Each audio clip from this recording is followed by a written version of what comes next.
देश में पहली बार लग्जरी घरों के लिए मांग सस्ते घरों के मुकाबले ज़्यादा रही।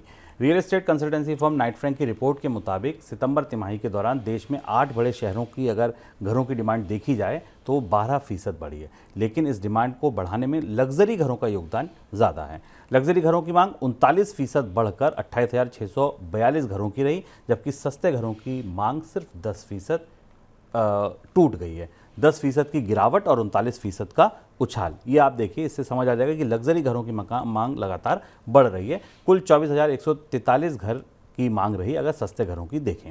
सितंबर तिमाही में मध्यम वर्ग आय वर्ग के लिए बनने वाले मकानों की बिक्री भी 14% बढ़ी है। 1 करोड़ से ऊपर की कीमत के घरों को लग्जरी माना जाता है, जबकि 50 लाख से कम कीमत वाले घरों को अफोर्डेबल कहा जाता है। 50 से 1 करोड़ के घरों को मध्यम आय वर्ग के घर माना जाता है। सर, बाजार के लिए ये संकेत कैसे हैं?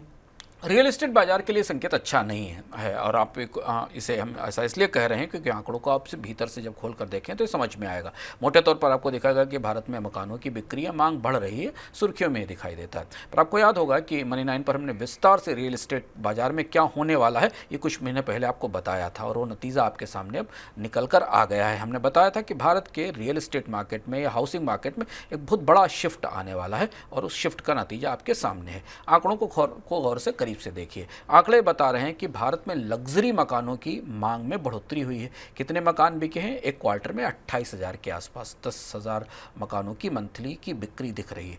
1 करोड़ से ऊपर के मकान है। वॉल्यूम में इनकी संख्या कम है, वैल्यू में इनकी संख्या बड़ी है।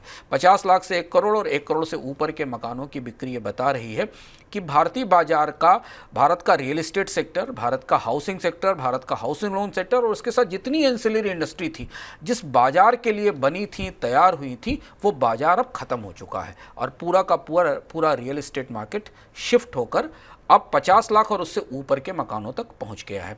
और ये बड़ा स्विच है क्योंकि real estate market grocery market नहीं है, इलेक्ट्रॉनिक्स का मार्केट नहीं है। यहाँ बदलाव आते हैं और लंबे समय तक स्थायी साबित होते हैं। ऐसा नहीं होगा कि आज मकान की मांग गिरी और कल वापस लौट आएगी। पिछले 2 साल के भीतर, 3 साल के भीतर क्रमशः रियल एस्टेट डेवलपर्स ने और बाजार ने अपना रुख बदल दिया है।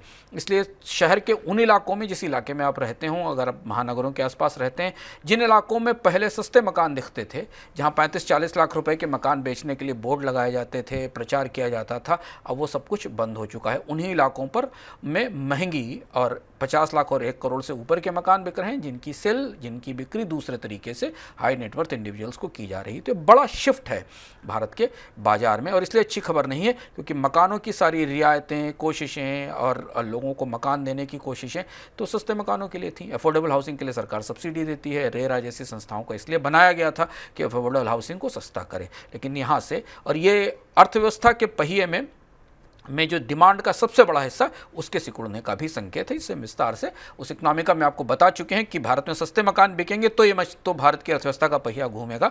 उसे आप मनी 9 के ऐप पर प्लेलिस्ट पर जाकर देख सकते हैं। उसका वीडियो का लिंक भी हम यहाँ देंगे साथ में। बिल्कुल सर, अगर सस्ते मकान नहीं बिक रहे हैं तो इसका जो दूसरा हिस्सा है किराए के मकान, उन पर क्या असर होगा? अब ये दूसरा बाजार है जहां से नई महंगाई उभरने वाली है क्योंकि वो लोग जो मकान खरीद सकते थे या जिनको खरीदना था मकान, उनकी क्षमता से बाहर निकल गए और सस्ते मकानों की खरीदने की क्षमता नहीं बची। वजह ये कि एक तो ब्याज दरें काफ़ी ऊंची हैं, बधाई के अंकों में होम लोन की रेट्स हैं, लोग खरीद नहीं सकते। दूसरा, सस्ते मकान सस्ते रहे ही नहीं क्योंकि 35 लाख रुपए से नीचे, 40 लाख रुपए से नीचे के मकान अब शहरों के पास उपलब्ध नहीं है और शहरों से दूर जहाँ बन रहे हैं वहाँ वो सुविधाएं नहीं है। शहरों के आसपास प्रॉपर्टी के प्राइसेस बढ़ गए हैं और इसलिए बिल्डर उस प्रॉपर्टी के प्राइसेस को देखते हुए वहां आप प्रीमियम हाउसिंग क्रिएट कर रहे हैं, बना रहे हैं, जहां 1 करोड़ रुपए, 50 लाख, 1 करोड़, 2 करोड़ के मकान मिलना शुरू हो। तो ऐसी पॉपुलेशन है, ऐसी आबादी, उसे सर पर छत तो चाहिए ही, तो वो अब किराए के मकानों की तरफ मूव करेगी। तो भारतीय बाजार में मकान के किराए बढ़ने का दौर अब शुरू होगा